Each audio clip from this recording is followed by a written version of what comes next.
Okay, today I request Venerable Shinla to do the recitation. Setting a proper motivation. Okay, this is very important. Whatever practice that we do, setting a proper motivation makes a whole difference. Setting a proper motivation consists of three things.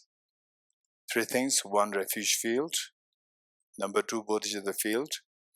Number three, the purpose of practice. I remember these three things, and for the first, the refuge field, visualize Buddha Shakyamuni, His Holiness the Dalai Lama, and all the enlightened masters, who you see as a source of inspiration with respect to generating universal compassion for all beings, the most beautiful mind of the Bodhicitta, and the most fearless mind, which is the wisdom of emptiness. Remember, just recall in the mind all these enlightened masters. And how do you visualize them? This is again a very important point, that they are so loving, caring, and embracing, and you are like their children, as a child. For the Bodhicitta field, visualize your two parents and all of them members, including children, and all of them are sentient beings living on the side. All the beings, all the trillions of creatures in the oceans, and all the trillions of creatures in the wilderness, the human beings, animals, insects, hungry ghosts, god and goddess spirits, all the beings with you. And the purpose of this practice is to awaken your Buddha nature, to awaken the hidden treasure within us. So how to awaken that again is through introducing some very powerful remedy to overcome the mental defilements, afflictive and carnal obscurations. And we come to know thus far, what we have learned thus far guides us to the understanding that somewhere ignorance is the meeting point and the root of all the afflictive obscurations, and the meeting point of the carnal obscurations. So to overcome the ignorance, the remedy lies in the wisdom of emptiness. So generate a very strong desire that I must generate the wisdom of emptiness at any cost in this life, to study, reflection, meditation, and eventually be able to succeed in eradicating the root of all the miseries, and thereby experience the fearlessness, infinite happiness myself, and thus with the infinite compassion, universal compassion for all sentient beings, that I'll be able to share this wisdom with all the dim sentient beings. So with this motivation, let us do the practice together. Taking refuge and generating bodhicitta verse. Sange chodang sogi chonam la chanchu bardo dani kyapsuche dage jinso gipe sonam gi dola pencher sange dupar sho. Sange chodang sogi chonam la chanchu bardo dani kyapsuche dage jinso gipe sonam gi dola pencher sange dupar sho. Sange chodang sogi chonam la chanchu bardo dani kyapsuche Dage jinso gipe sonam gi trola penche sange tu persho. I go for refuge until I am enlightened to the Buddha, the Dharma, and the Sangha. By my accumulations of the practice of giving and so forth, may I become a Buddha to benefit all sentient beings. I go for refuge until I am enlightened to the Buddha, the Dharma, and the Sangha. By my accumulations of the practice of giving and so forth, may I become a Buddha to benefit all sentient beings. I go for refuge until I am enlightened to the Buddha, the Dharma, and the Sangha. By my accumulations of the practice of giving and so forth, may I become a Buddha to benefit all sentient beings. Independent origination, there is no ceasing, no rising, no annihilation, no permanence, no coming, no going, no separateness and no sameness. I prostrate to the consummate Buddha, the supreme among all teachers, the one who taught this peace which is freed of elaborations. I prostrate to the mothers of the hearers, the bodhisattvas and the Buddhas, which through the knowledge of all leads hearers seeking pacification to complete peace, which through the knowledge of paths causes those helping migrators to achieve the aims of the world, and through the possession of which helps subduers expound a variety of teachings. The one who has transformed into the reliable guide, motivated by altruism to benefit sentient beings, the teacher, Sugata, and protector, to you I make prostrations. the one who has eliminated the web of conceptualizations and is endowed with the divine bodies of the vast and the profound, who eternally shines forth the forever noble light rays, to you, the Buddha, I make prostrations. Inspired by wisdom and compassion, today in the Buddha's presence, I generate the mind of full awakening for the benefit of all sentient beings. The essence of dependent origination mantra. Om ye dharma hetu prabhava hetum tesham tathagato yavadat tesham chayo nirodha evam vadi mahashramanai swaha. Om ye dharma hetu prabhava hetum tesham tathagato yavadat tesham chayo nirodha evam vadi mahashramanai swaha. Om ye dharma hetu prabhava hetum tesham tathagato yavadat tesham chayo nirodha evam vadi mahashramanai swaha. Meaning of the mantra: all phenomena arise from causes. The causes are taught by the Tathagata. The cessation of the causes as well is taught by the great seer. Profound, peaceful, elaboration-free, clear light and non-composite, such is the nectar light dharma I have discovered. Finding no one to fathom this teaching, in silence I will retire into the woods. Beyond utterance, thought, and expression is the perfectional wisdom, which is unborn, unceased, and has the nature of space. It is the object of apprehension of self-realized wisdom. To you, the mother of the Buddhas of the three times, I pay obeisance. Four seals of Buddha's teaching. All composite things are impermanent. All contaminated things are of the nature of suffering. All phenomena are of the nature of emptiness and selflessness. Transcending sorrow is peace. The Guru is the Buddha, the Guru is the Dharma. Likewise, the Guru is the Sangha.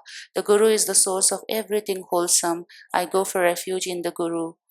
By the sound of the vibrant drum of Dharma, you liberate all beings of miseries. I beseech you to kindly remain and give teachings until the end of the expanse of billions of aeons. The Buddha does not wash the negativities of beings, nor does he remove their miseries by his hands. His spiritual realizations are not transferred to them. It is by teaching the truth of suchness that beings are liberated. With folded hands, I beseech the Buddhas of all directions to shine the light of Dharma for all bewildered in misery's gloom. Instruction on parting from the four attachments. If you are attached to this life, you are not a spiritual practitioner. If you are attached to samsara, you have no renunciation. If you are attached to your own self-interest, you have no bodhicitta. If there is grasping, you do not have the view. Page 14, Praise to Shakyamuni Buddha. To the founder, the endowed transcendent destroyer, the one gone beyond, the four-destroyer, the completely perfected, fully awakened being, perfect in knowledge and in good conduct, Sugata, knower of the world, supreme guide of human beings to be tamed, teacher of gods and human beings, to you, the completely and fully awakened one, the endowed transcendent destroyer, the glorious conqueror, the subduer from the Shakya clan, I prostrate, make offerings, and go for refuge. When, O supreme amongst humans, you were born on this earth, you paced out 7 strides, then said, I am supreme in this world. To you who were wise then, I prostrate. With pure bodies, formed supremely pure, wisdom ocean like a golden mountain, fame that blazes in the 3 worlds, winner of the best Lord, to you I prostrate. With the supreme science, face like a spotless moon, color like gold, to you I prostrate. Dust free like you, the three worlds are not. Incomparable wise one, to you I prostrate. The Savior having great compassion, the Founder having all understanding, the field of merit with qualities like a vast ocean, to you the Tathagata I prostrate. The purity that frees from attachment, the virtue that frees one from the lower realms, the one path, the sublime pure reality, to the Dharma that pacifies I prostrate. Those who are liberated and also show the path to liberation, the holy field qualified with realizations, who are devoted to the moral precepts, to you the Sangha I prostrate. Do not commit any non-virtuous actions. Perform only perfect virtuous actions. Subdue your mind thoroughly. This is the teaching of the Buddha. A star, a visual aberration, a flame of a lamp, an illusion, a drop of dew, or a bubble, a dream, a flash of lightning, a cloud. See conditioned things as such. Through these merits may sentient beings attain the rank of all-seeing, subdue the four falls, and be delivered from samsara's ocean, perturbed by the waves of aging, sickness, and death. Heart Sutra. The Perfection of Wisdom Sutra, Arya Bhagavati Pragya Paramita Hridaya Sutra, Sharam Ningpo. Page number 29.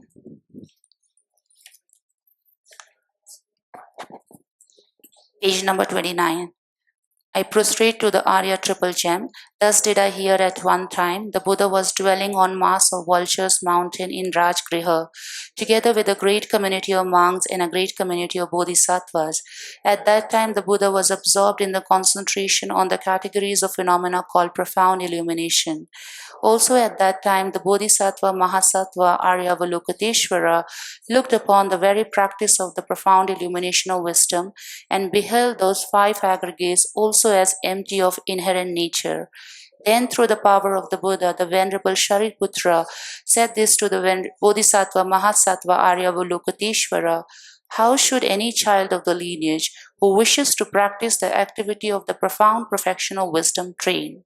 He said that, and the Bodhisattva Mahasattva Aryavalokiteshvara said this to the Venerable Sharadvati Putra: Shariputra, any son of the lineage or daughter of the lineage who wishes to practice the activity of the profound perfection of wisdom should look upon it like this, correctly and repeatedly beholding those five aggregates also as empty of inherent nature. Form is empty, emptiness is form. Emptiness is not other than form, form is also not other than emptiness. In the same way, feeling, discrimination, compositional factors, and consciousness are empty. Shariputra, likewise, all phenomena are empty, without characteristics, unproduced, unceased, stainless, not without stain, not deficient, not fulfilled. Shariputra, therefore, in emptiness there is no form, no feeling, no discrimination, no compositional factors, no consciousness, no eye, no ear, no nose, no tongue, no body, no mind, no visual form, no sound, no smell, no taste, no object of touch, and no phenomenon. There is no I element, and so on up to and including no mind element and no mental consciousness element. There is no ignorance, no extinction of ignorance, and so on up to and including no aging and death, and no extinction of aging and death. Similarly, there is no suffering, origination, cessation, and path. There is no exalted wisdom, no attainment, and also no non-attainment. Shariputra, therefore, because there is no attainment, bodhisattvas rely on and dwell in the perfection of wisdom, the mind without obscuration and thus without fear. Having completely passed beyond error, they reach the end point of nirvana.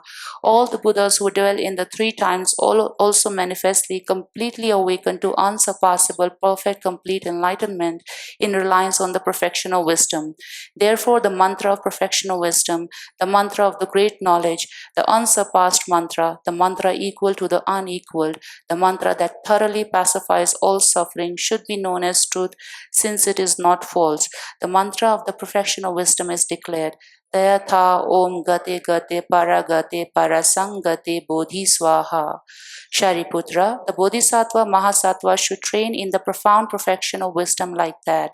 Then the Buddha arose from the concentration and commended the Bodhisattva Mahasattva Aryavalokiteshvara, saying, well said, son of the lineage. It is like that, it is like that. One should practice the profound perfection of wisdom just as you have indicated.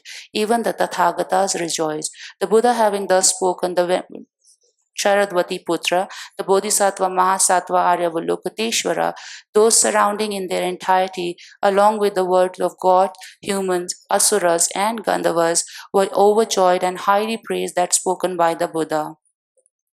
This completes the Arya Bhagavati Pragya Paramita Hridaya Sutra. We'll recite the mantra 7 times together. Tayatha Om Gate Gate Paragate Parasangate Bodhi Swaha Tyatha Om Gate Gate Paragate Parasangate Bodhi Swaha Tyatha Om Gate Gate Paragate Parasangate Bodhi Swaha Tyatha Om Gate Gate Paragate Parasangate Bodhi Swaha Tyatha Om Gate Gate Paragate Parasangate Bodhi Swaha Tyatha Om Gate Gate Paragate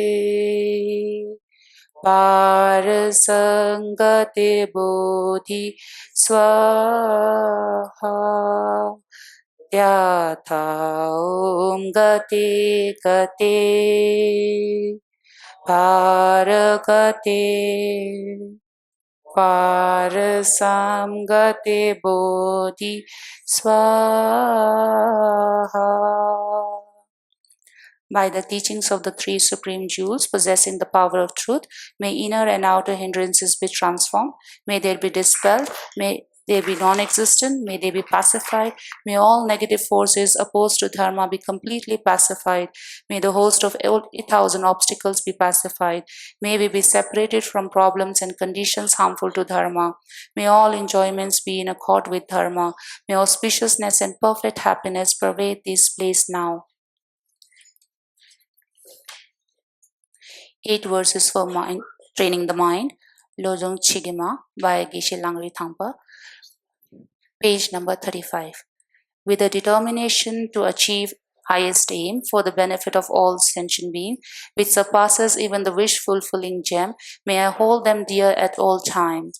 Whenever I interact with someone, may I view myself as the lowest amongst them all, and from the very depth of my heart respectfully hold others as superior.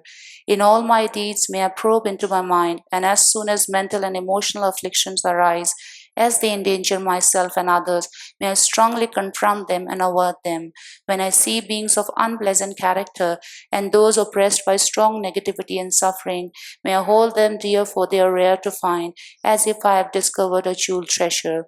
When others out of jealousy treat me wrongly with abuse, slander, and scorn, may I take upon myself the defeat and offer to others the victory. When someone whom I have held or in whom I have placed great hopes mistreats me in extremely hurtful way, may I regard him still as my precious teacher. In brief, may I offer benefit and joy to all my mothers, both directly and indirectly. May I quietly take upon myself all hurts and pains of my mothers. May all this remain undefiled by the stains of the 8 mundane concerns, and may I, recognizing that all things as illusion, devoid of clinging, be released from bondage. From my 2 collections, vast as space that I've amassed, from working with effort at this practice for a great length of time, may I become the chief leading Buddha for all those whose minds' wisdom eye is blinded by ignorance.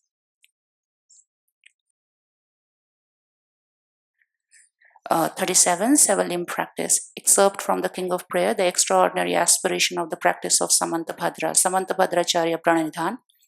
I bow down to the youthful Arya Manjushri, you the Buddhas, the lion amongst humans, gone to freedom in the present, past, and future. In the verse of 10 direction, to all of you with body, speech, and sincere mind, I bow down. With the energy of aspiration for the Bodhisattva way, with a sense of deep respect, and with as many bodies as atoms of the world, to all you Buddhas, visualized as real, I bow down. On every particle are Buddhas numberless as particles, must a host of bodhisattvas, and I am confident the sphere of all phenomena is entirely filled with Buddhas in this way, with infinite ocean of praises for you and oceans of sound from the aspect of my voice. I sing the breathtaking excellence of Buddhas and celebrate all of you, Sugata. Beautiful flowers and regal garlands, sweet music, scented oils and parasols, sparkling lights and sublime incense, I offer to you, victorious ones, the Buddhas. Fine dress and fragrant perfumes, sandalwood powder heaped high as Mount Meru, all wondrous offering in a spectacular array, I offer to you, victorious one, with transcendent offering peerless and vast, with profound admiration for all the Buddhas, with strength of conviction in the Bodhisattva way, I offer and bow down to all victorious ones. Every harmful actions I have done with my body, speech, and mind, overwhelmed by attachment, anger, and ignorance, all those I openly lay before you. I lift up my heart and rejoice in all the merits of the Buddhas, Bodhisattvas in 10 directions, of solitary realizers, hearers still training, and those beyond, and of all ordinary beings. You are who are the bright lights of the world in 10 direction, who have attained a Buddha's omniscience through the stages of awakening. All you are my guide. Please turn the supreme wheel of Dharma. With palms together, I earnestly request you who may actualize parinirvana, please stay with us for aeons numberless as atoms of the world, for the happiness and well-being of all wanderers in samsara.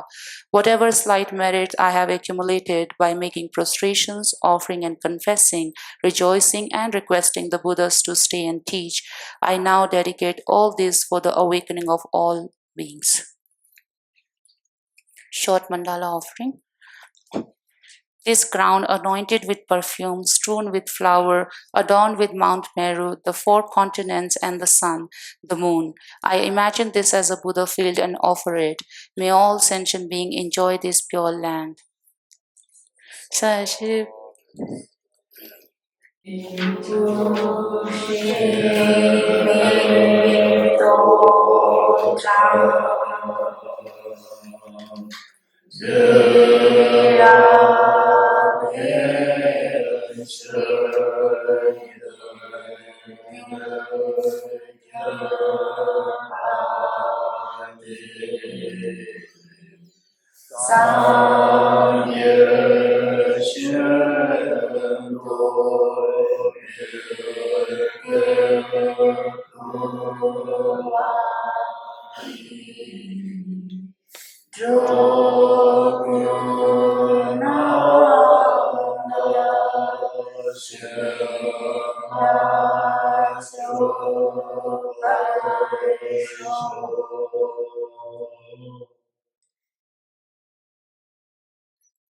The 4 dharmas of Venerable Gampopa.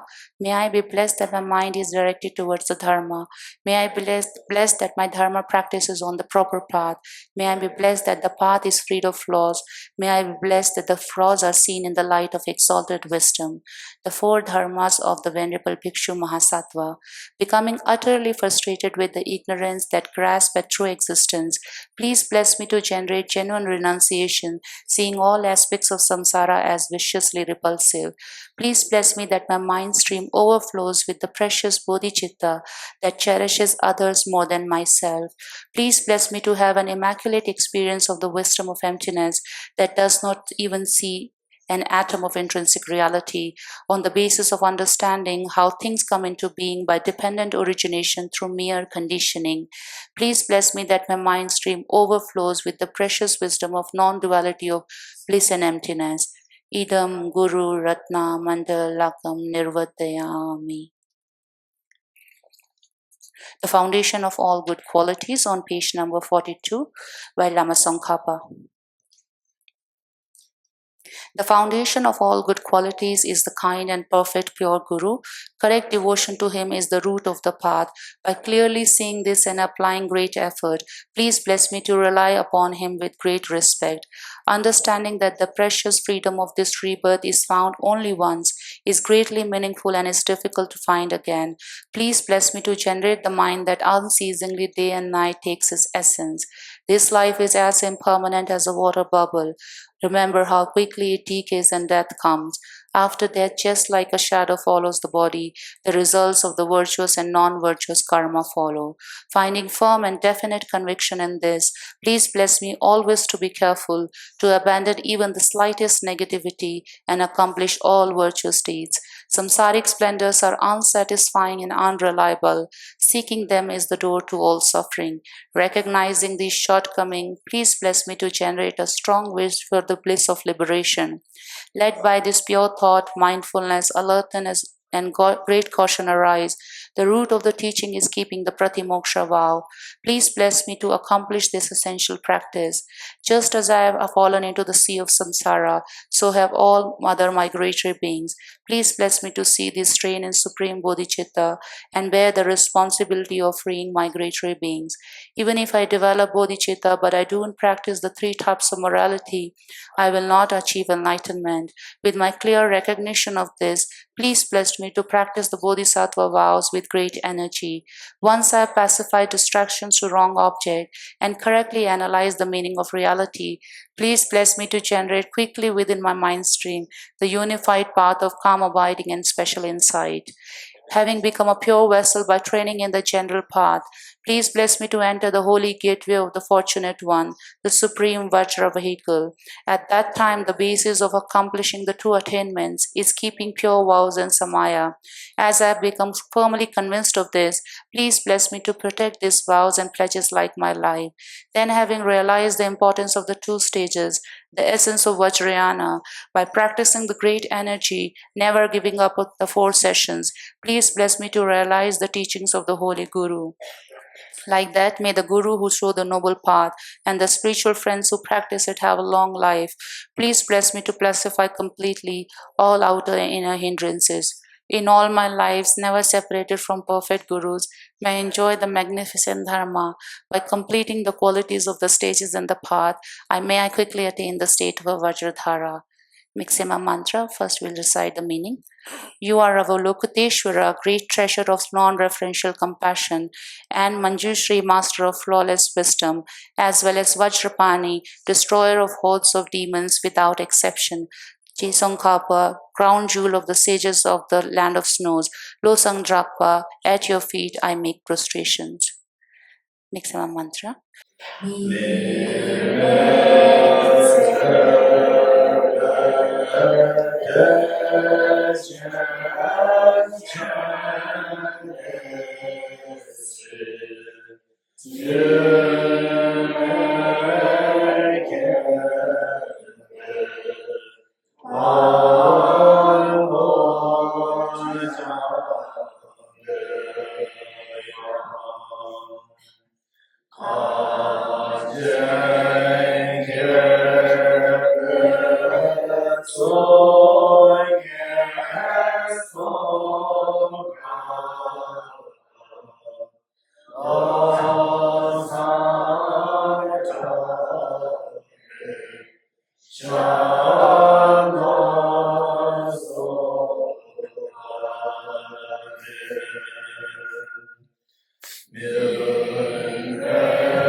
You are the Bodhicittavivaraṇa, great treasure of non-reference compassion, and the judiciary must of flawless wisdom, as well as a measure of money, is your opposing demons without exception, so God will now through the stages where the slopes or some tolerate your feet and make frustration.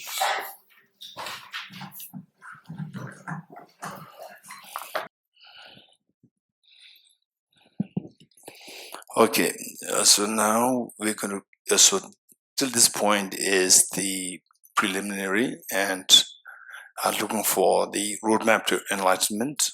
Now we have to walk on the, based on the roadmap that we have seen, read, contemplated. And for these four things, the four practices, not to miss, and whatever tradition that you're following. If you're somebody who likes to seek fearlessness, number one, as well as infinite happiness, two, then these four things cannot be compromised. Whereas if you look only for the fearlessness and not the infinite happiness, the way in which the Shravakas and Pratik Buddhas, they practice just for their own personal liberation, they don't care about sentient beings. If you belong to this category, then you have to study, you have to practice renunciation and a wisdom of emptiness, single point meditation. Bodhicitta is not required. But if you're somebody who have a natural tendency to reach out to other beings, helping others, and so forth, number one.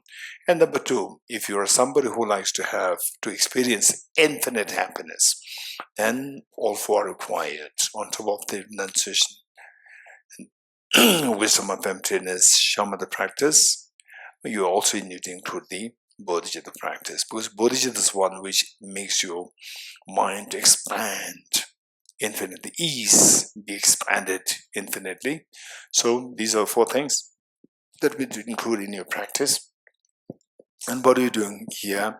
This is like a sample for us, and we need to design a practice. So this should be the major, like the infrastructure or the skeleton of a practice. The first, what do you do? Single point of meditation, 5 minutes, followed by renunciation, bodhicitta, wisdom, emptiness, and then we take the aspiration bodhisattva vow. So for this, the first one, the meditation in the first place is a system to be habituated, a system to familiarize yourself in virtues. This is known as meditation. Let's not forget it. Meditation doesn't only means the mindfulness. It is a system to habituate your mind in virtues. This is known as meditation. Within this meditation, we see that there are two divisions. One is to remove the reactivity of your mind. In other words, to build your single-pointed meditation, single-pointed skills. And the other one is to build the proactivity of the mind, primarily required for those who practice the universal compassion for sentient beings. So for that matter, we require the analytical meditation. In other words, meditation is of two kinds: single-pointed meditation and analytical meditation, and technically referred to as shamatha meditation for single-pointed meditation, and a special insight meditation or vipassana in the context of the analytical meditation. So what you're going to do here is, the first one is the single-pointed meditation or the shamatha meditation, for which you remember yesterday we discussed four things. What are the four things? Number one, body posture. Number two, focal point. Number three, identifying the potential errors of meditation. Number four, applying the remedies to overcome the errors. Okay, let me quickly go through this. The first, body posture. The most important thing is to make sure that you sit upright, and only if you have backache problem, knee problem, so forth, that's a different story. Otherwise, if you have backache problem, you can lean against the squat, that's fine. But if you don't have backache problem, then you have to sit upright, and you can sit on the cushion or on a chair, whichever position you feel the best. And the next thing is eyes not closed, eyes half open, 45 degrees cast down, that's it. And the focal point 1, they visualize a tiny white dot between nose and upper lip, and multitasking, counting the breath, just counting breath, breathe in, breathe out, cycle 1, breathe in, breathe out, cycle 2. These 2 things we do together in the form of multitasking. Then the number 3, identify the areas of meditation. 2, one is mental laxity, and the other one is mental excitement. Mental laxity is the inactivity of the mind, where the mind feels lethargic, heavy, sinking, inserviceable, and the excitement is overactivity of the mind. So should you see that your mind falls under these 2 problems, any of these 2 problems, go for number 4, applying the remedies to overcome the errors. And the remedy is twofold. The one is introspection and the mindfulness. Okay, I'm not going to go into detail. Done. The next, okay, before with that, what we do is that we will do the 2 things that will be very helpful. The first one is the physical exercise. We do a little bit of physical exercise, number 1, and followed by the breathing exercise, then followed by the breathing meditation. 3. Okay, first, ready? So since that we have enough space, don't sit too congested, and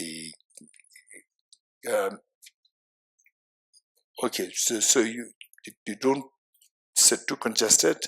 Those maybe Lodula or the Lodula, you come in front.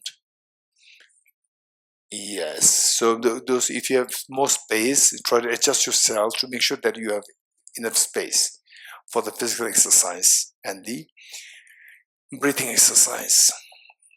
Okay, physical exercise, ready? Okay, Chola Rinzila, you want to come somewhere here? Okay, Chola Tsepela, you can see. Okay, good. Okay, for the physical exercise, this would be very particularly for those who are with the sedentary lifestyle. Those who are with the sedentary lifestyle, where you are prone to have backache problem. So this exercise will be very helpful. Okay, so first you do is that back upright, and you hold your knees with your 2 hands and your 2 arms straight. Okay, good. Then what you do is that you bring your right shoulder closer to your left knee, and when you do that, left arm can be a little bent, but the right arm should be straight. And some of the young ones, some of you who do yoga all the time, for you can even touch, but others, if you cannot touch, it doesn't matter, try your best. So the whole idea is to stretch the back, very gently stretch the back, and keep your head towards the left as much as possible. Okay, just look at me, and then we'll do together 3 times. Here, look, arm straight, and the left arm can be bent, but holding the knees and doing like this, and stretching your back like this, and putting your head towards the left as much as possible. 1. Okay, now can you do that together?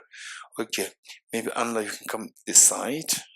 Anla, you come this side, and Cholatandala can, or the Ajala, Ajikasana can come here in the middle, and Cholatendra will get more space. Cholatendra, you can go down a little bit so the Jimala will get space. Okay, and the Namsa will get space. Yes. Okay, good. Let's do it 3 times. 1, 2, and the right arm should be straight. 3. Now left shoulder to the right knee 3 times. Left arm should be straight, right can be bent. 1, 2, do gently. 3. Oh, you're good. Do you feel the pleasant pain? A little pleasant pain, right? Little pain is the everything is pleasant, somewhere is pleasant. Do you feel that? Good. Okay, let's do this once more. Okay, right shoulder 3 times. 1,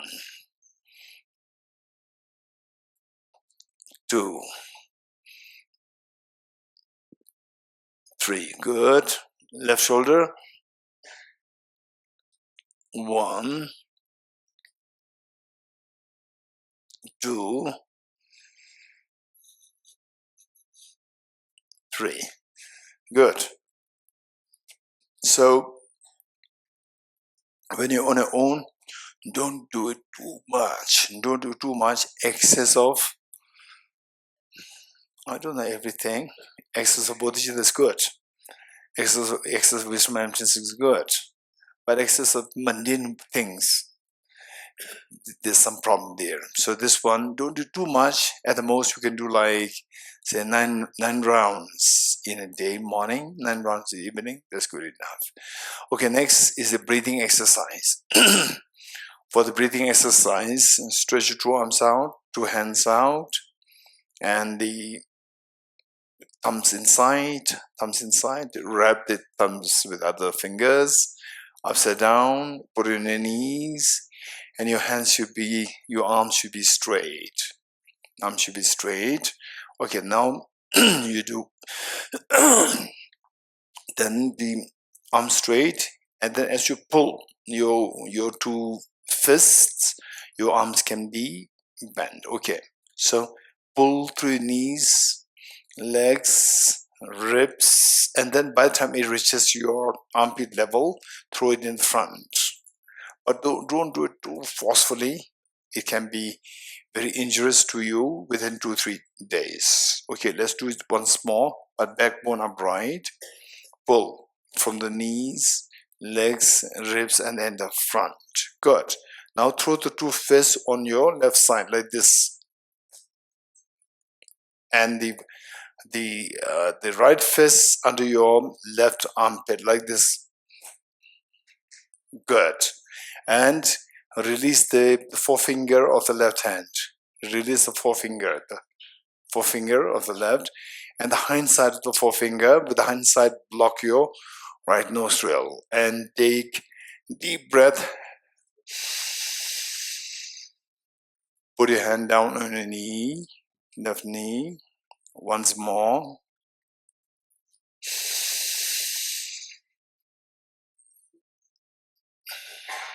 Again.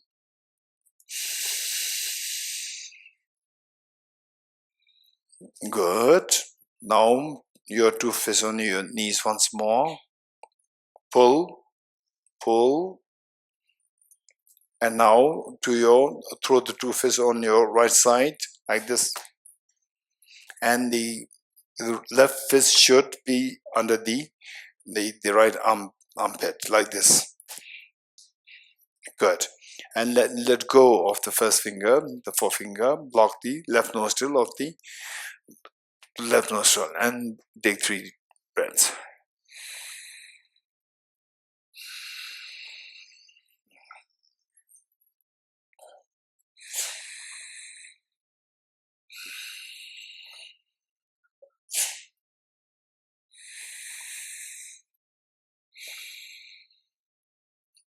Good. Again pull. Now put the two fists on your knees, both, and breathe through both nostrils.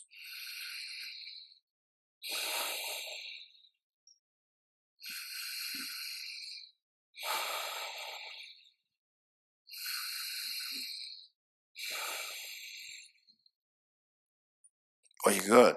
So we'll do this once more. Before we do the next round, first I will ask you, each one of you, to just with your right hand, right palm touching your belly.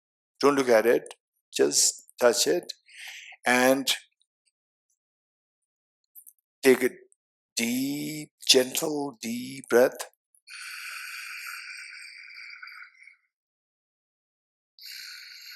Breathe out.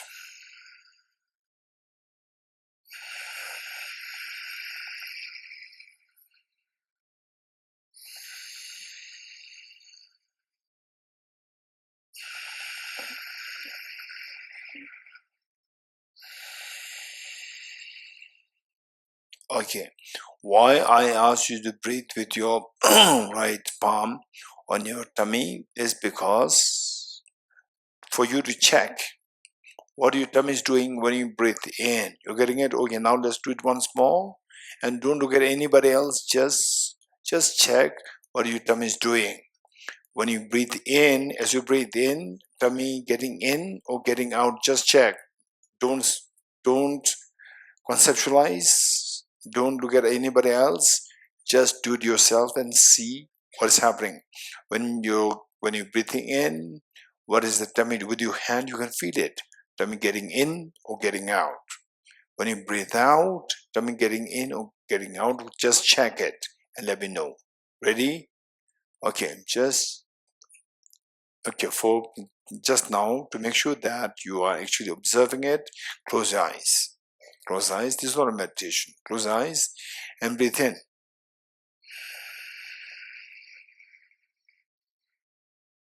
Breathe out. Breathe in. Breathe out. Breathe in. Breathe out. Okay, tell me, how many of you, when you breathe in, tummy gets in? Raise hands. Breathe in, tummy gets in. Okay. Breathe in and tummy gets out. Breathe in and tummy gets out. Okay, look. Raise once more those whose tummy gets in when you breathe in. Raise hands. You breathe in and the tummy gets in. Raise hands. Okay. This is not a good breathing. So when you breathe in, tummy should get out. Tummy shouldn't get in. But naturally, for many people, when you breathe in, tummy gets in automatically. This is a very bad breathing. You know why? Because when you breathe in, you are taking more air. So the lungs should create more space. Now when your tummy gets in, your tummy is being squeezed. Your lungs are being squeezed from the bottom because you are squeezing the tummy in, so the lungs are pushed up. And you're breathing in, so it is being pressed down. So the lungs, there's a pressure there. And your lungs get least air. When you breathe in, actually there's more air, but you don't have the space for the lungs. So you're not getting enough air. And so with the bad breathing, meaning that you breathe in the wrong way, and for no reason, you easily feel agitated, irritable, mentally so disturbed. There's no ease there. It's not because that there's no ease within your body, it's because of your wrong breathing. Because the mind and the breath, these two are very closely connected. So when you breathe in the wrong way, then the body doesn't get the enough oxygen, and as such, the mind is connected with the bodily energy, and the bodily energy is not properly the operating. Because of this, the mind is not in a proper state, not in the E state.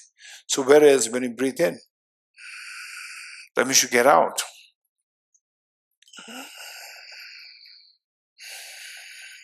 Now breathe out, that means you get in.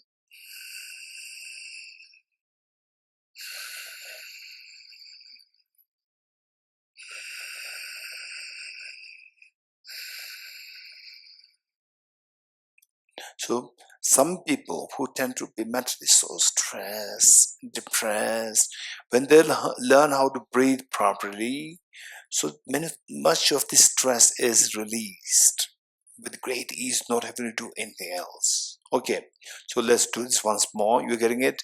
As you breathe in, the tummy should get out. Okay, particularly those of us where it's getting in. So it was for me how I came to know about all these things, that when I was in my 20s, I started to have asthma attack in the middle of the night, 2 a.m. asthma attack.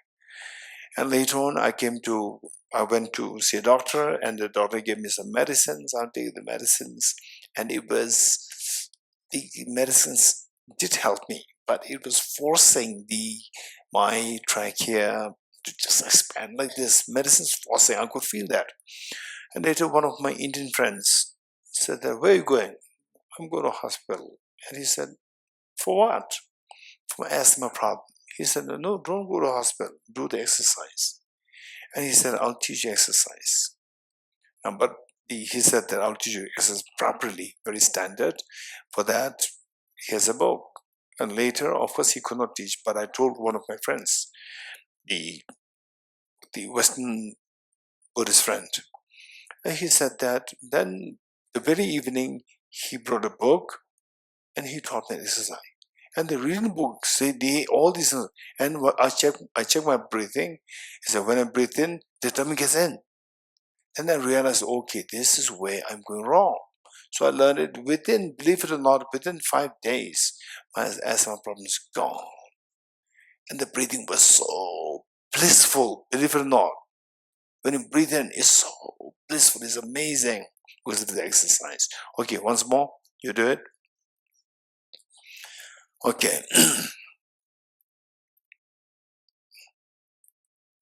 Okay. And then pull.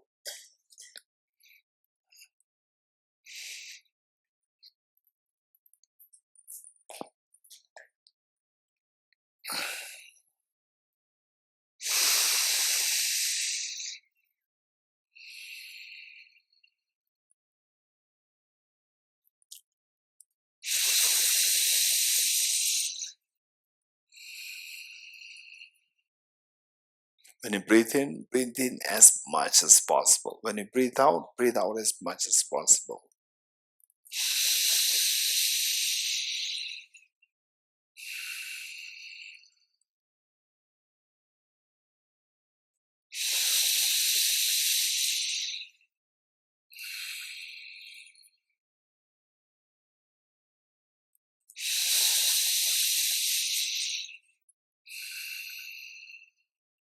Again, pull.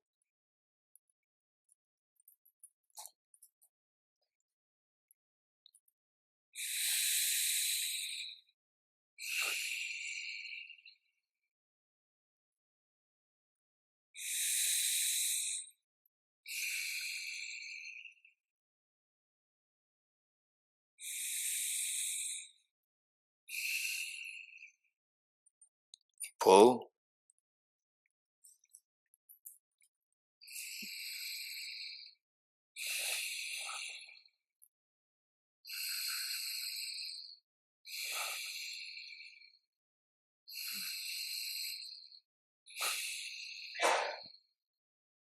Okay, good.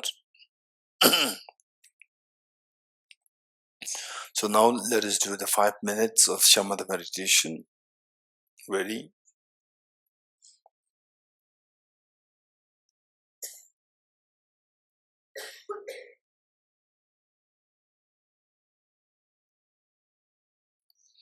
Okay, 5 minutes. And just those of you who all know what to meditate, you do on your own ways, in your own ways. Otherwise, just do the way we learned, and just count the breath and see how much and the count is comes. Ready?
Okay.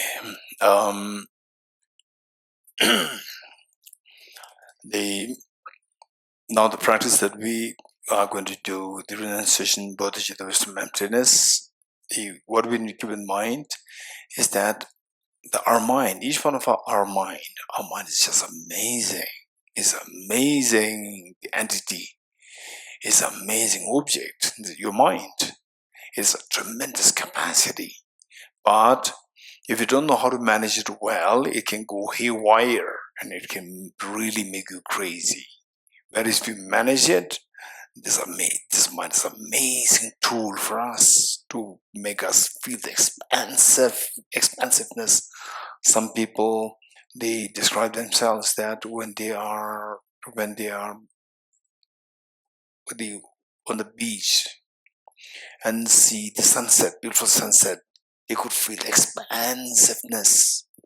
And some people, they say that when they listen to some music, they're taken to a very different plane of reality. How many of you had such experience? Raise hands. Once in a while, extremely beautiful moments. Yes, this is no magic. It's your mind playing on you. This is your mind. It's amazing. So in this way, how to manage this mind? And whereas if you don't know how to manage it well, so this how you. Okay, is anybody, when you felt this expansiveness, beautiful state of mind, what was the situation? What was the environmental situation? Anyone? Anyone? When you felt that, what is the environmental situation? I was in Lumbini. Okay, you are in Lumbini and then meditating. Yes, very good. So look, the environment, Lumbini, the place where the Buddha was born, that affected. Good. Anyone else? Quick. Yes. Grand Canyon, yes. Then you feel the expansiveness, the greatness. Yes. Anyone else? Quick. Anyone else? One more. Yes. Under the Bodhi tree. Under the Bodhi tree. Yes. Wonderful. Some people, they feel that. Yes, the lady there. During long meditations. Long meditation. Your long meditation, you start feeling that. That's very good. Anyone else? Feeling love.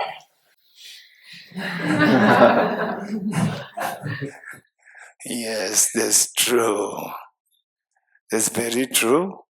But it can be just opposite. It'll just turn 180 degree or 360 degree. Very next moment, right?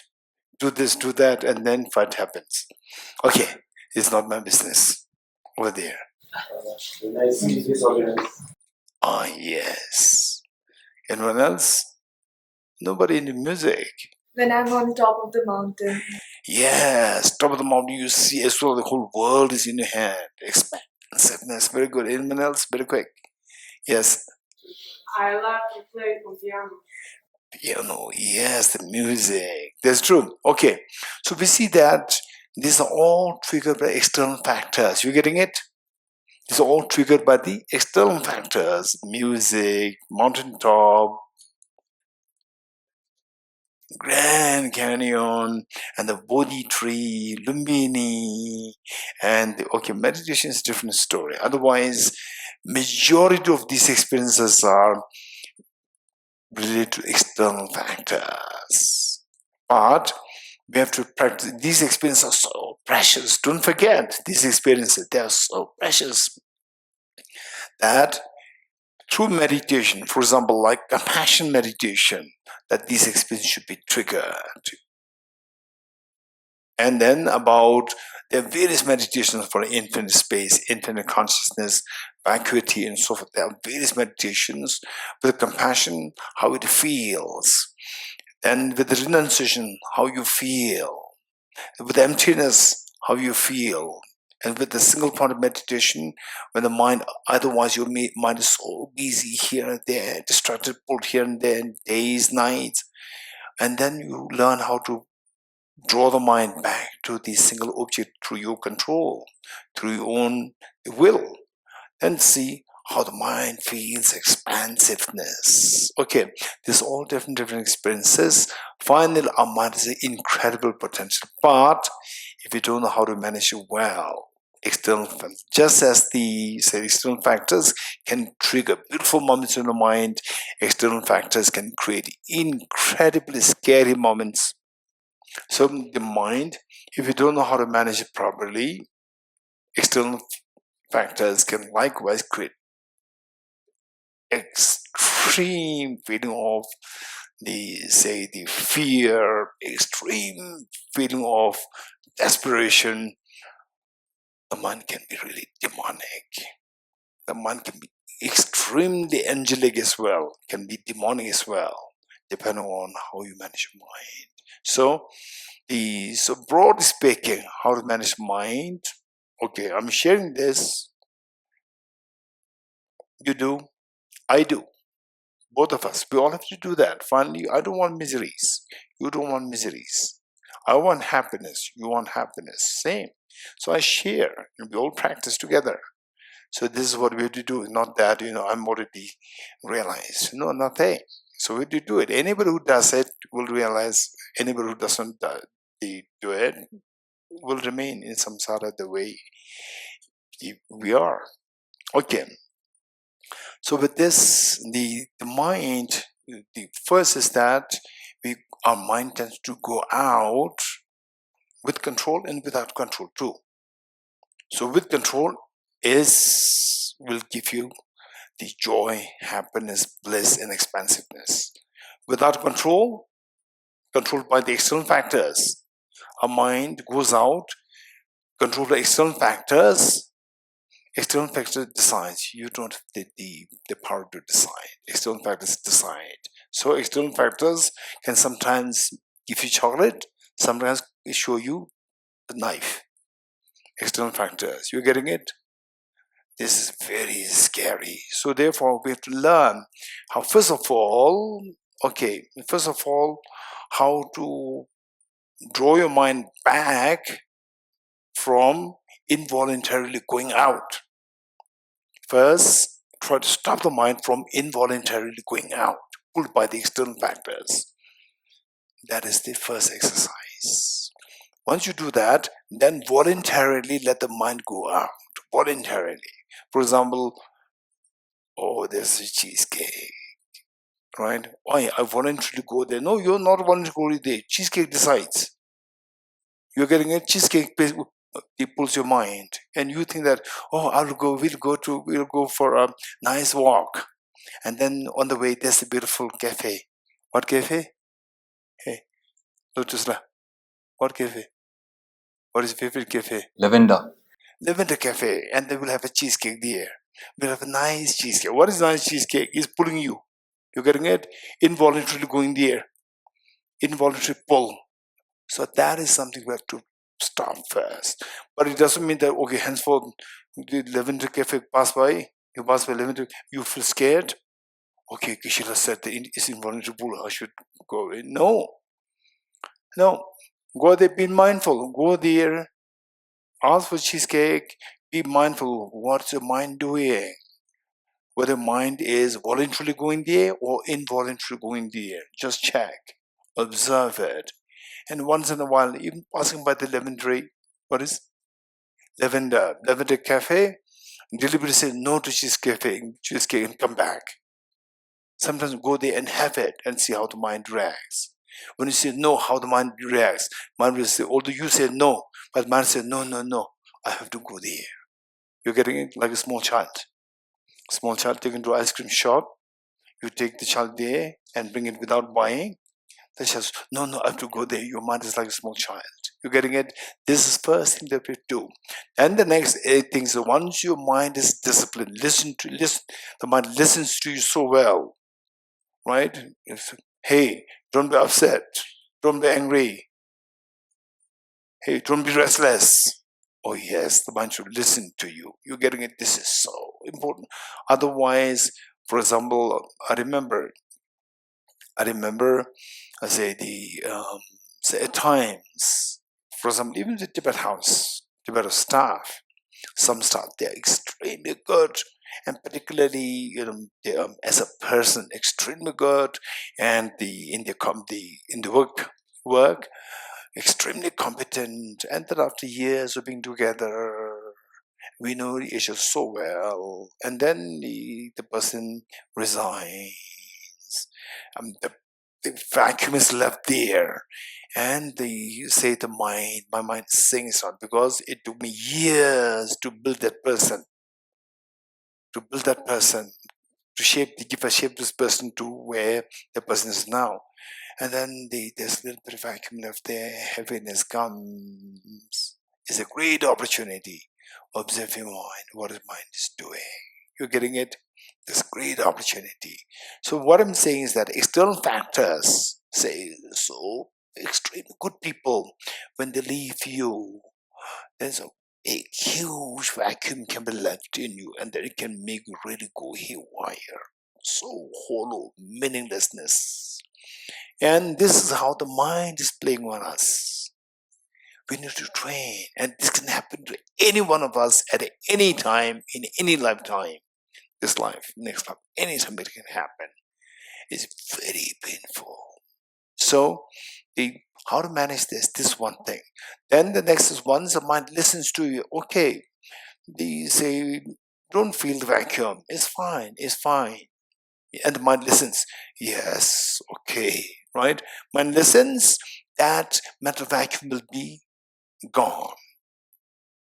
Vacuum is left when the mind says that, oh no, I miss that person. The mind goes out, is pulled, involved, is pulled by the person or the space or the whatever.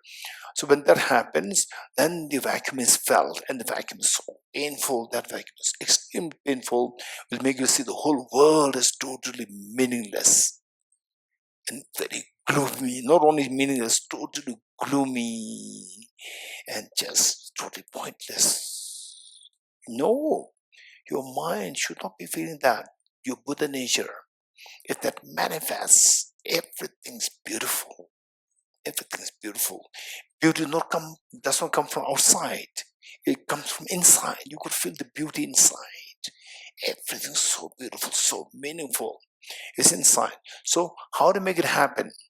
Finally, let the mind behave in its natural form. You getting it? So at the moment, you are not behaving in the natural form. It's triggered by external factors. External factors are pull and push. So the mind is not behaving in its natural form. So, for example, it is like, say, the cotton. The cotton, say, the 100 tons of cotton, you just tie them too tightly with the metallic wire. Metal wire. This is how the cottons are bound and then import. So when you remove the metal wire, what happens to the cotton? What will happen? How will it behave? It will instantly just blow like this. You're getting it? Because this is not the natural state of the cotton. But just is not the natural state. So the moment what binds it is removed, instantly it will demonstrate its real form. You're getting it? So we have to let our mind behave in its real form. At the moment we are bound by these external factors. So therefore our mind is not behaving in that congested, it's suffocated, so heavy, draining, pulled down, no energy. This is not your real mind. This is not the real behavior mind. So this has been conditioned by the wire, bound by this wire, conditioned by the wires. So we have to remove what is wire? External factors. Influence of the external factors, not external factors. Don't remove the external factors. Lavender, right? Don't remove the lavender, let it be there. But the influence of the lavender should be cut. Influence. Go there, still you should not be influenced by it. Go there, and if possible, gradually you have the cheesecake. Still, the cheesecake should not influence you. That is your achievement. That is your success. That is your victory. You're getting it? These are, now, how to do that? This next question. Oh no, have no influence. That's easy. But how? This is a very serious matter. You're getting it? So therefore, the thing is that the first practice is how that your mind is not influenced by external, where your involuntary is being pulled by the objects. Pulled or pushed by the objects. Pulled or pushed by the objects. This is to be stopped, number one. Then number two is, then once you gain control of your mind, meaning that you're able to manage your mind, that they will discipline your mind not to involuntarily move, being pulled by the objects. Then next is voluntarily move with a purpose. With a purpose. Voluntarily move. Proactivity. The first one is the reactivity stopped. The next is proactivity to be built. Then that proactivity makes your mind to reach out to others out of compassion. So then that proactivity of the mind, that tallies with the behavior, true nature of the mind. You getting it? That tallies where your mind expands. That tallies with your true nature of mind. How do you know that? The moment you feel the ease. You start to feel the ease. As your mind expands proactively, you let your mind expand with compassion. Your mind starts to feel the ease. That the more it expands, the more mind feels the ease. This is amazing. Then you realize that, okay, now I'm coming home. Now I'm getting to home. As your mind expands infinitely, for example, say your compassion expands, your sense of judgment, you judging others will stop immediately. It's amazing. You judging others, there's a little uneasiness there. We are not aware of that. The moment the judgment, our sense of judging others stops, there's ease coming. You'll realize that, wow, this ease was missing when I used to judge on others. It's amazing. That ease is your true nature. And then once you reach that level, then because that it reaches the true nature, the mind will behave. There's no effort required because the mind is behaving in its true nature, in its real nature, in its real behavior. Once the cotton moves like the boom, right, then it will not again go back. It will stay like this because that's its true nature. Likewise, our mind expands. That's the true nature, and you will feel the incredible ease. So there are two things, two jobs now. First is stop the involuntary pull and push of the mind. Number two is then proactively expand your mind. Voluntarily let your mind flow with compassion. These are two jobs. That is and finally, this is the meaning. Well, let's not forget it. The Buddha's teaching is amazing. We are so fortunate that we have met with this incredibly enlightened Master Buddha. You're getting it? Just whatever I said now, it makes some sense. Wow, this is amazing. This is what the Buddha said in just one verse. Commit no evils. Meaning that your mind involuntarily moving out. Why evil? Because you see that others are the threat for you. Others are a threat for you. So therefore you challenge. Challenging that is known as evil action. Stop the evils. And accumulate as great wealth of virtues as possible. That is proactively, voluntarily, proactively go out to expand your heart with compassion. This is the meaning of accumulate as great wealth of virtues as possible. How to do that? This is the next question.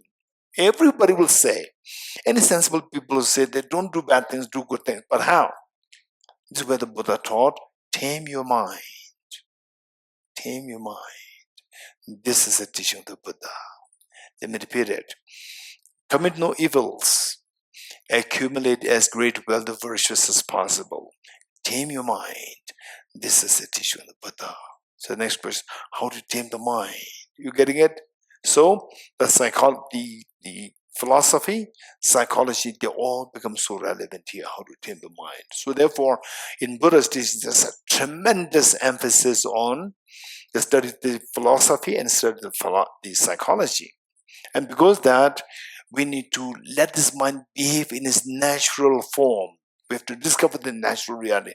Discover, not to invent, not to invent, not to superimpose.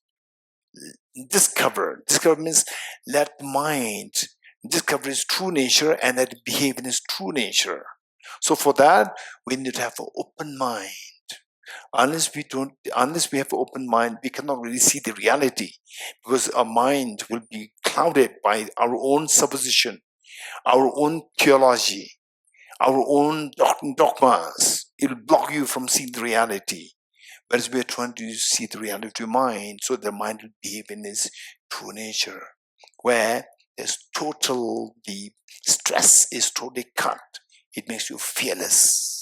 And the mind is expansive infinitely. That is infinite happiness, infinite ease. So that is finally this is to be done. So for that matter, how the mind behaves. So if you are to just conceive, just to think, conceptualize what your mind, what is the true nature of mind like, how the mind would behave in its true nature, is that your mind should, in other words, there should be no barrier whatsoever that should block your mind. Let the mind flow like a light trapped in the picture. The moment you remove the trap, the light will flow freely across the room. So just see how the mind behaves like this. So therefore, what blocks the mind? If this our mind, like the light, having the potential to spread across the room like this, everywhere, why it is not spreading? Something is blocking. What is that? There's no something outside. Lavender Cafe, this is not blocking you. The influence is blocking you. What is influence? Influence is your wrong thinking. Your wrong thinking. Cognitively wrong thinking. So cognitive thought process, that is one. There's one which is blocking. Within the cognitive, there are two aspects. One is which actually literally binds you, afflictive obscurations. And the other one is cognitive obscuration, which let you free, but around they are the you say the cognitive, affective afflictive obscurations. They are like the policeman with a gun. And the cognitive obscurations, they are like the policemen in civil dress surrounding you. You don't see that they are like policemen. You do not deserve too much, but they're actually watching you. This is cognitive obscurations. So, and this will go a little in more detail later in the class. Okay, so what we do is that our job is what? To make it very easy. Let your mind manifest its true nature. What's the true nature of the mind? Where the mind flows so freely without any obstructions. So for that, it should not be influenced by the external factors. External factors, they limit your mind. You're getting it? It is not acting freely. It is acting by the dictate of the external factors. That should be start. Then number two is proactively let the mind flow. That gives you the infinite ease. Okay, so for that, on the first we'll do to restrain or to stop the mind from the involuntary pull and push. For that, we practice the renunciation. Renunciation practice is to stop our mind from the involuntary pull and push. Number one. And that too, we do that based on the Buddha's own teachings of the Four Seals. So next, to let the mind freely flow without any obstruction or influence by external factors, that is practice of the compassion. Then the highest level of compassion is bodhicitta. So bodhicitta is the next practice. And then we say, commit no evils. This is renunciation. Accumulate as great wealth of virtues as possible. This is bodhicitta. Tame your mind. This is wisdom of emptiness. Getting it? Okay. So now the again it's already 7:30. So today we will do instead of the Four Seals, we will directly jump to the bodhicitta part, and we will do the first two Usually in group, I do the four immeasurables for the bodhicitta, concluded by the bodhicitta part. Whereas when you are by yourself, without being in group, then you can do the two methods: the sevenfold causative method and the method of the equalizing and exchanging self for others. Yes, Prince Love. Could we learn about like the two methods, like the sevenfold cause and effect and the nine? In fact, this is extremely precious. We have to learn this. But these here, we don't have time. Others we have to. And by the way, the Nalanda strategies, Nalanda NDC 5. How many of you are there? NDC 5. Okay, NDC 5. So NDC 5, did we do the bodhicitta or not yet? We did it. Bodhicitta we did for NDC 5. Okay, so we have the NDC 1, 2, 3, 4, 5. It's just the what? What is that? The batches. First batch, second batch. That's it. It has nothing to do with any other thing. So, if anybody who's interested, the rest of you did that, and I did, but others did not. Yes, exactly, yes. So the rest of you did when NDC 3 and NMC 2. Okay, so all these classes there, what I would suggest is that in fact, this first, so my approach is learn it. You don't have to accept it, don't reject it. You're getting it? Learn it, there's nothing wrong. If somebody teaches you 2 plus 5 equals 7, no, 2 plus 5 equals 10. Right or wrong, Kalden? Wrong. Learn it. 2 plus 7, he said 2 plus 7 equals 2 plus 5 equals 10. It's wrong. And do you know what he said? Yes, I know what he said. 2 plus 5 equals 10. You know that. You're getting it, but you don't accept it. So only when you learn, then you can reject it or you can accept it. If you don't learn, what do you reject, what do you accept? Then if you reject it, it's a blind faith rejection. If you accept it, it's blind faith the acceptance. So we have to learn it. Learn it and then see if it makes sense. You're getting it? So these two methods, they're so precious, extremely precious. And this will really make your heart expand. And the ease that you feel out of this, it will not happen overnight. It will not happen in 2 days. It will not happen in 2 years. It will take time. It takes time. Once it starts, you start to feel that, it's so beautiful. There's nothing more beautiful than that. This is amazing. It's amazing. Okay, good. So today we will do the out of the first 2 of the 4 immeasurables. Ready? Good. Okay, just visualize Buddha Shakyamuni, His Holiness the Dalai Lama, all the Buddhas, Bodhisattvas, because they're talking about this universal compassion. This is something which we have never experienced before. We need role models from whom to emulate. To emulate these enlightened masters. Visualize all these enlightened masters who actually experience this most expansive mind of compassion, universal compassion for all beings. And for whom are you going to generate this mind?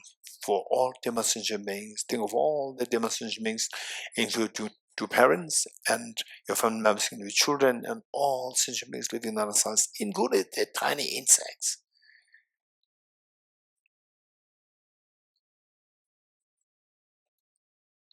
Okay, so given that this is analytical meditation, your job is to just contemplate the way and the manner in which the instructions are given.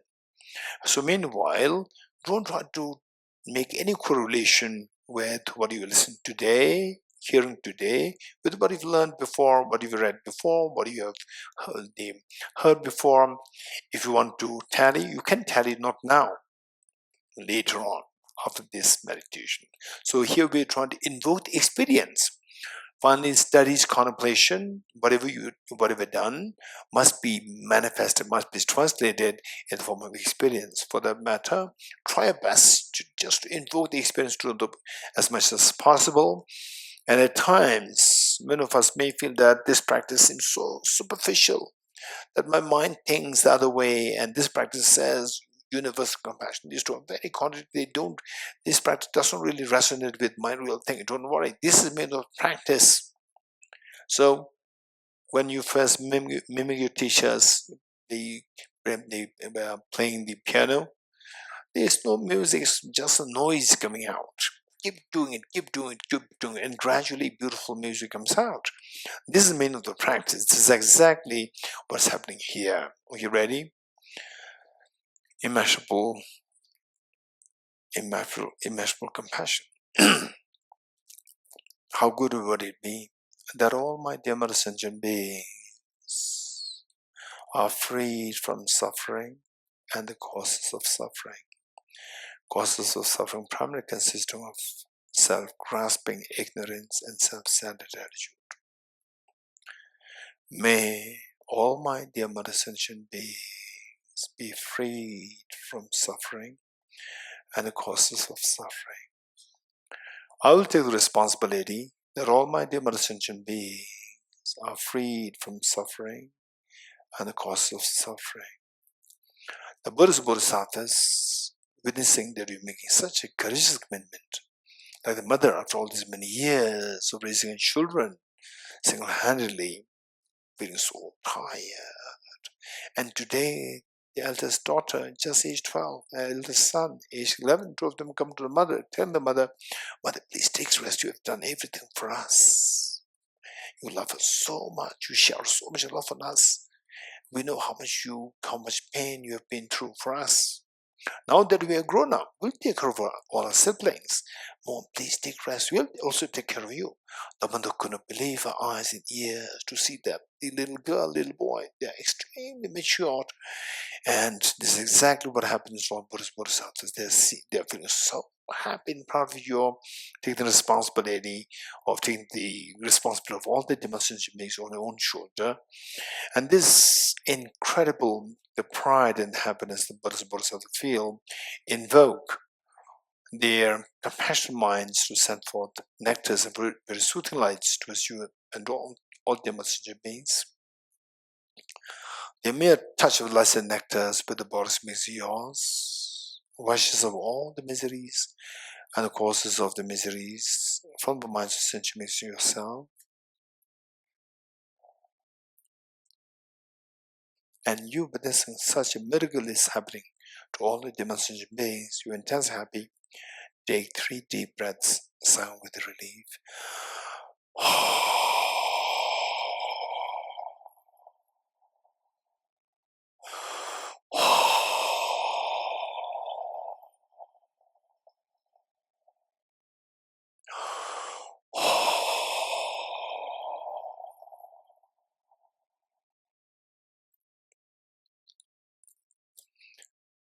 Next, immeasurable loving kindness. How good would it be that all my dear mother sentient beings are endowed with happiness and the causes of happiness. May all my dear mother sentient beings be endowed with happiness and the causes of happiness. Causes of happiness primarily consisting of the most fearless mind of the wisdom of emptiness and the most beautiful mind of the Bodhicitta, altruistic mind of Bodhicitta, which wishes to become Buddha for the benefit of sentient beings. I will take the responsibility that all my dear mother sentient beings are endowed with happiness and the causes of happiness. The Buddhist Bodhisattvas witnessing that you're making such a courageous commitment, like the mother after all these many years raising her children, going through the hardship. Today the eldest daughter, eldest son, just age 12 and 11, come to the mother telling, "You have done everything for us. Now we are grown up, we'll take care of our siblings. We also take care of your mom. Mom, please, stay happy." The mom could not believe her eyes and ears. Tears come out of her eyes, out of joy. This is exactly what happens to all Buddhist Bodhisattvas. They're so happy and proud of you. This pride and happiness invoke their compassionate minds to send forth nectars and very soothing lights towards you and all the messenger beings. The mere touch of light and nectar for the body is yours, instills in all happiness, and the causes happiness in the master sentient beings in yourself. And you witnessing such a miracle is happening to all of the messenger beings. You're intensely happy. Take 3 deep breaths, sighing with relief.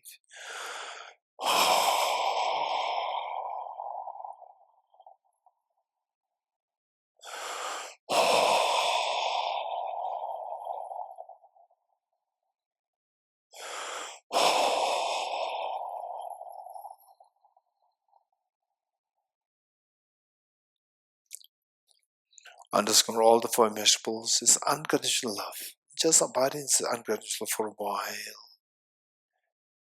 And imagine that you are looking at the eyes of each of sentient beings with total love and affection, care and embrace. To the extent that each one of them feels themselves as so special in your eyes. This most beautiful mind is amazing. With folded hands, we'll make a Buddhist commitment together.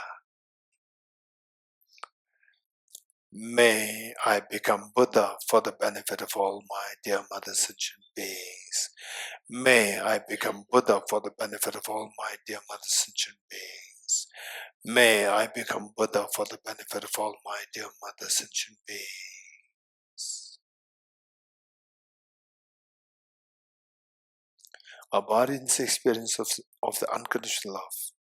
The most beautiful mind that possibly exists in this universe. The altruistic mind, altruistic intention to become Buddha for the benefit of all sentient beings, technically referred to as Bodhicitta. And this guarantees that your mind will expand to the infinity to discover your hidden treasure within. Okay, with this mind, let's turn to page 50. Okay, we have the handout. Let's go for the handout. 5 verses.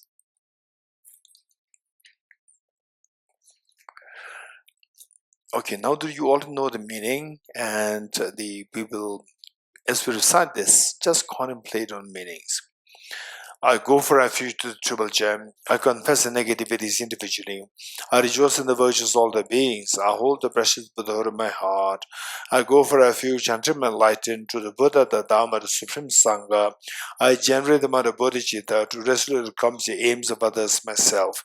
Having generated the mind of supreme enlightenment, I invite all sentient beings to be my guests and shall engage in the delightful and excellent practice of full enlightenment. May I become Buddha to benefit all sentient beings.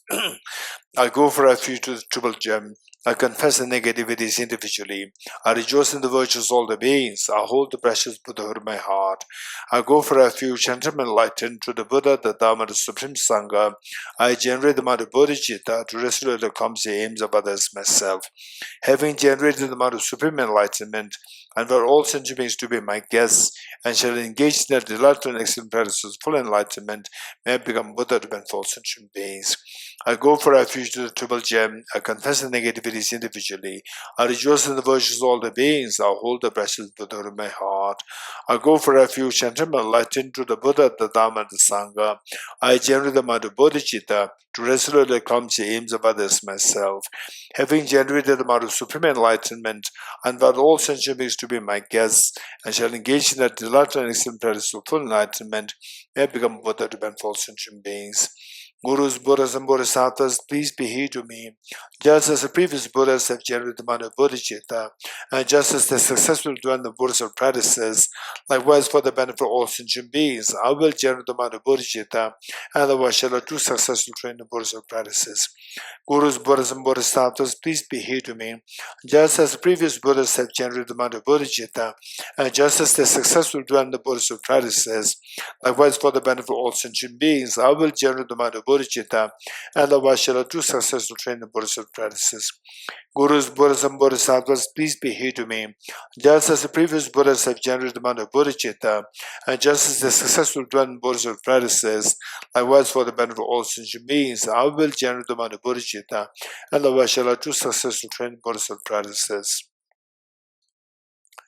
So when you say that, just likewise for the benefit of all sentient beings, I will generate the bodhicitta. When you say that, just wholeheartedly feel that I too will become Buddha for the benefit of sentient beings. And when you say, and likewise shall I too successfully train the bodhisattva practices, just wholeheartedly feel that in my life, finally what I should be doing, the only job that I have is engage in the bodhisattva practices to awaken this hidden treasure. There's nothing more important than these things. Just be very convinced of that, and every time you do that, this conviction builds up. It becomes stronger, stronger, stronger, and one day you will discover that it's some kind of awareness, some kind of awakening will happen to you. Okay, I'm saying this all the time, but I'm not actually doing, right? So this is because that the last many days, many months, many years, you've been reciting this every time. That has built, it's like a drop, collecting, gathering to become an ocean. So suddenly awakening happens. It's not a sudden awakening, it's awakening built up on the everyday reciting this. And suddenly you realize that I'm not actually doing what I should have been doing. And likewise, shall I too successfully train the bodhisattva practice? What is bodhisattva practice? Am I really doing this? And then you will see that, okay, I should be doing these things. And then from the next day when you read that, you say, okay, I should be doing it. I should be doing it. And then, okay, my life is nothing but the embodiment of these practices.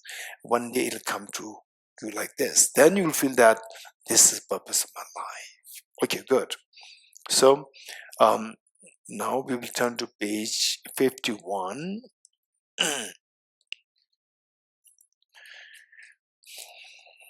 We'll start the following verses together.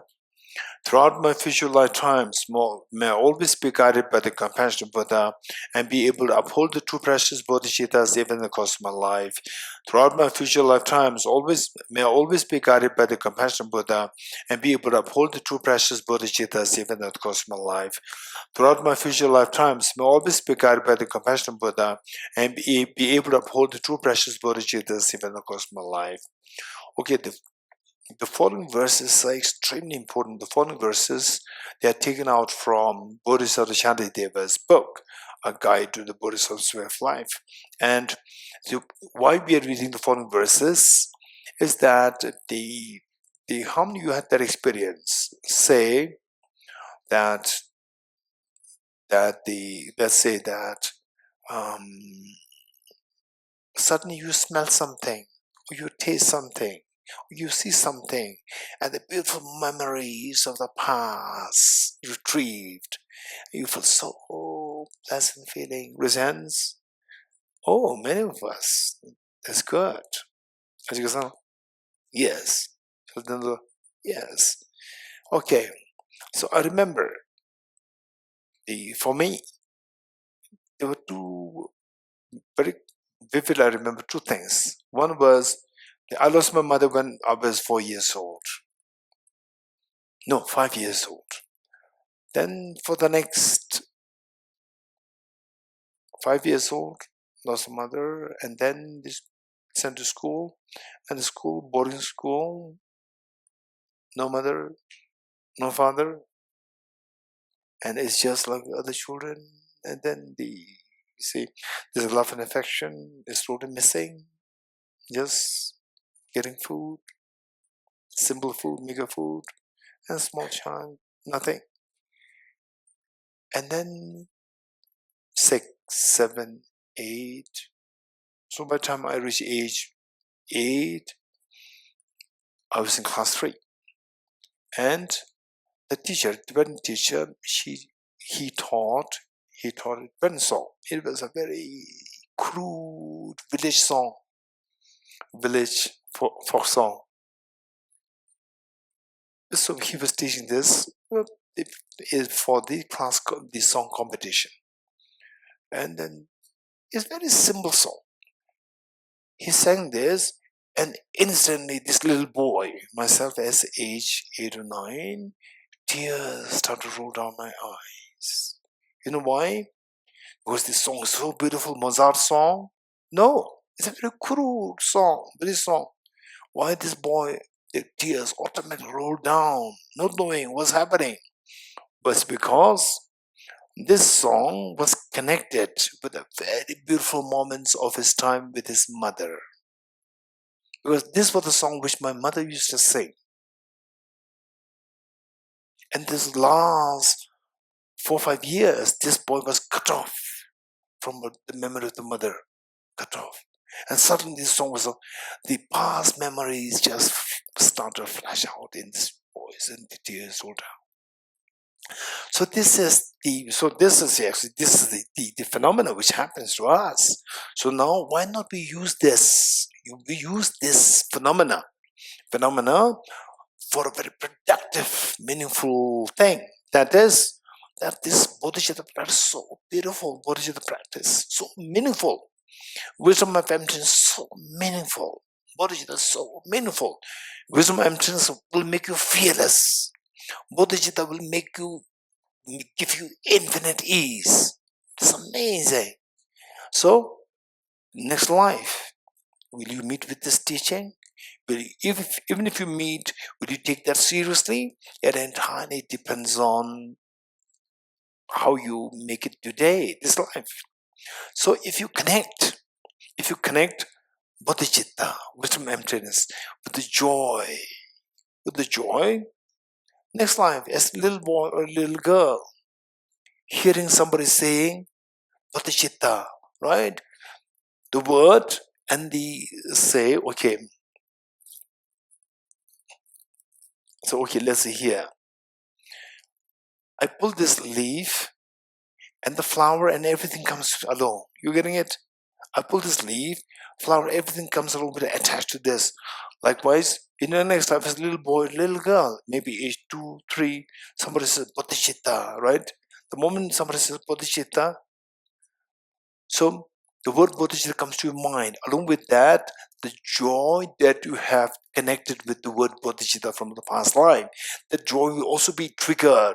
This little boy, little girl will feel so light, joyful to hear this word. Why the small children, they're so happy with the ice cream? Why?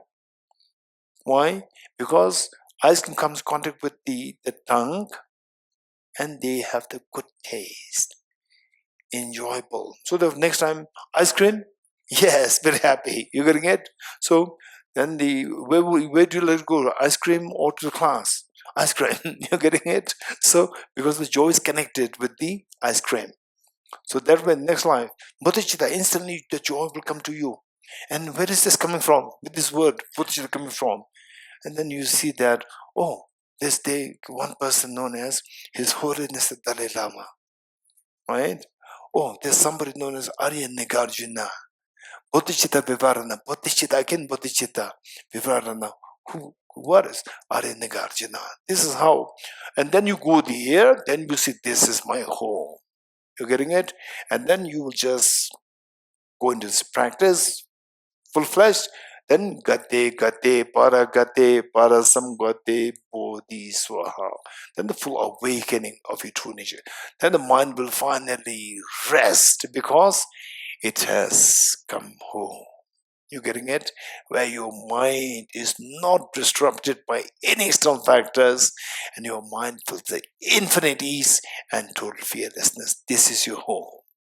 And it does not require to be Buddhist. Don't forget it.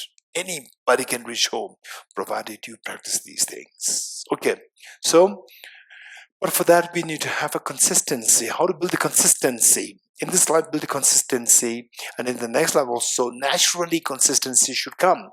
How? Connected with joy. So the 14 verses are to connect these practices with the joy. Just read this, and there's always the mention of the joy there, mention of the incentives there, right? Okay, let's read this.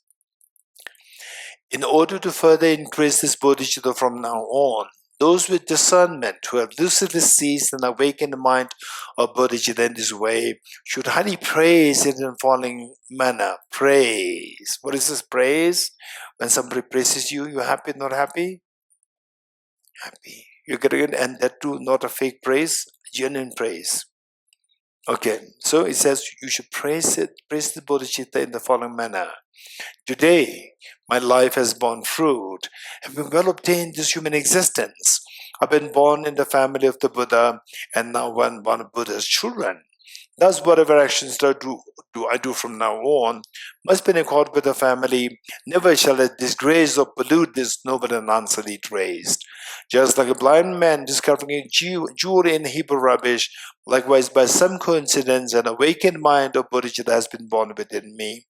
It is the supreme ambrosia that overcomes the suffering of death. It is the inexhaustible treasure that eliminates all poverty in the world. It is the supreme medicine that cures the world's disease. It is a tree that shelters all beings wandering and tired on the path of conditioned existence. It is the universal bridge that leads to the freedom from unhappy states of birth. It is the dawning moon of the mind that dispels the torment of disturbing conceptions. It is the great sun that finally removes the misty ignorance of the world. It is the quintessential butter from the churn of the middle of Dharma. For all those guests dwell on the path of conditioned existence, who wish to experience the bounties of happiness, this will satisfy them with joy and actually place them in supreme bliss. Today, in the presence of all the protectors, and for the world to be guests at a festival of temporary and ultimate delight, may gods and dummies of gods all be joyful. Okay, so it says, verse number.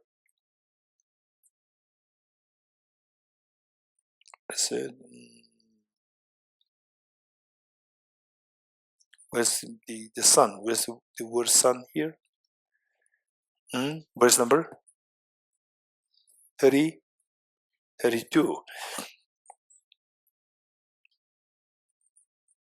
Yes, 32. Okay. So it says it is a great sun that finally removes the misty ignorance of the world. So, for example, I remember.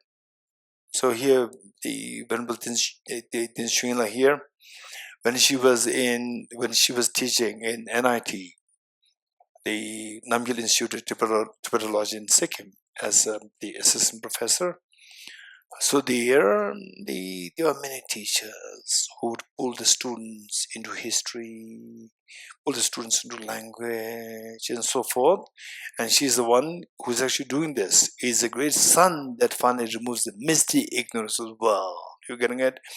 She's trying her best to pull the students into philosophy, to study philosophy, right? You want to do language, do it, but philosophy should not be compromised.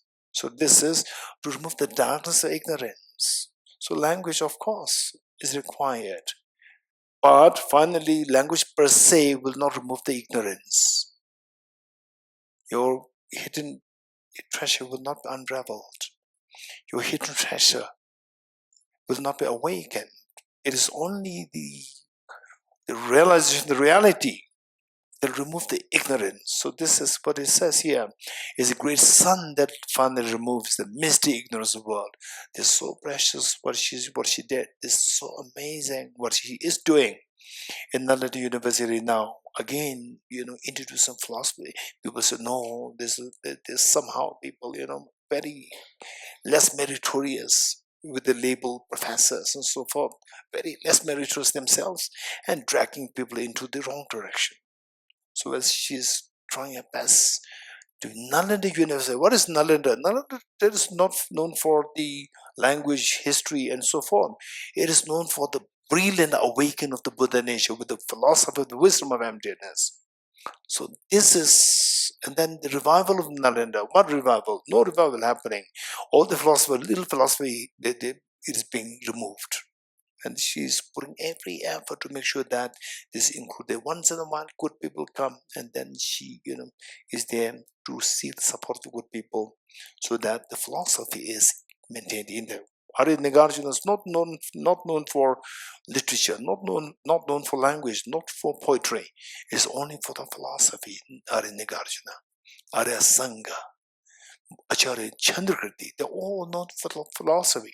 Nalanda, this name is all because of the philosophy, not for language, not for history. History and language, we don't really need these brilliant, things. It's something, which people can do it on their own. But this is where, look. So these are things where to, what to prioritize, priority type. What is that? Prioritize. So the philosophy, particularly awakening your Buddha nature. That is something that each one of us, we learn from these. And then what Princess Shuna, she was doing, I truly appreciate what she's been doing. Okay, so she's not telling me, but I could sense what she's doing. I could sense it, and this is truly the act of the Bodhisattvas. The act of the Bodhisattva is to take the beings from the darkness of miseries to the light of the happiness, genuine happiness. So each one of us, in our own capacity, see how we can, give some sense. Let people learn some sense. For example, Brinslav is asking if this can be taught, the Bodhicitta methods can be taught. He already learned it himself, but he knows that there are so many who do not hear about these teachings. That is so precious. Okay, so let's read this once more from 32. It is a great sun that finally removes the misty ignorance of the world. It is the quintessential butter from the churn of the mill of Dharma. For all those guests traveling on the path of conditioned existence who wish to experience the bounties of happiness, this will satisfy them with joy and actually place them in supreme bliss. Today, in the presence of all the protectors, I invite the world to be guests at a festival of temporary and ultimate delight. May gods, demigods, and all be joyful. I dedicate the Meditaska, the twisted realization that these in the prayers of Buddhists and Bodhisattvas of 3 times, and to the upholding of the doctrine of scripture and insight. May in all lives, through the force of this merit, never separated from the 4 wheels of the Mahana vehicle, and accomplish all the stages of the path, renunciation, bodhicitta, in the 2 stages. From my 2 collections, vast space that have amassed from working with effort at this practice for a great length of time, may I become the shield-leading Buddha for all those whose minds with my eyes blinded with ignorance. Okay, praise to Buddha.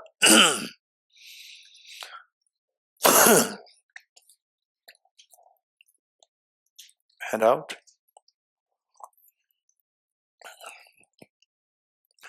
Agye tuje shaye rizo chon shenge meto dege ponjomba serge numbo jebe ko shaye gebo kela cha tse lo mone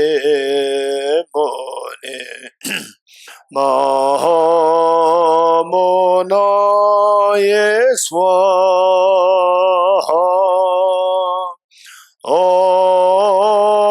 Mone Mahamona Yeswaha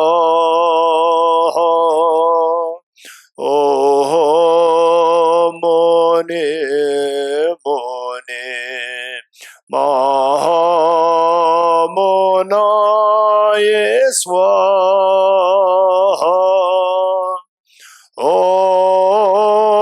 Mone Mahamona Yeswaha.